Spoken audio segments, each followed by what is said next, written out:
অদূর ভবিষ্যতে এনসিপি বলে কোনো কিছু থাকবে না বলে মন্তব্য করলেন প্রবাসী সাংবাদিক ইলিয়াস হোসেন। এই ইলিয়াস হোসেন শেখ হাসিনা সরকারকে পতন ঘটাতে অন্যতম ভূমিকা পালন করেছে। বিশেষ করে ধানমন্ডি ৩২ নম্বরে শেখ মুজিবের বাড়িতে হামলা নেপথ্যে কিন্তু সাংবাদিক ইলিয়াস যেই দলকে ধরে সেই দলকে শেষ করে দেয়। আওয়ামী লীগের বিপক্ষে গিয়ে আওয়ামী লীগকে কিন্তু নিঃশেষ করে দিয়েছে। ইদানিং বিএনপির ব্যাপারে কিছু মন্তব্য আসতেছে, এনসিপির ব্যাপারে আসতেছে। আগামী অল্প দিন পরেই কিন্তু এনসিপি নামে কোনো সংগঠন থাকবে না। বিভিন্ন বিতর্কিত কর্মকাণ্ডে এনসিপি যেভাবে জড়িয়ে পড়তেছে, বিশেষ করে বৈষম্য বিরোধী ছাত্র আন্দোলনে এই এনসিপির কাছে কিন্তু দেশের মানুষের অনেক প্রত্যাশা ছিল।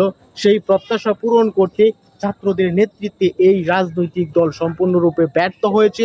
এবং সাংবাদিক ইলিয়াস যেই আশঙ্কার কথা বলতেছে, আমরা দেখতেছি এনসিপির বিভিন্ন নেতাকর্মী ইতিমধ্যে বিভিন্ন দলে যোগদান করতেছি, অনেকেই পদত্যাগ করতেছি, বিতর্কিত কর্মকাণ্ডে চাঁদাবাজি টেন্ডারবাজির সাথে জড়িয়ে পড়তেছি।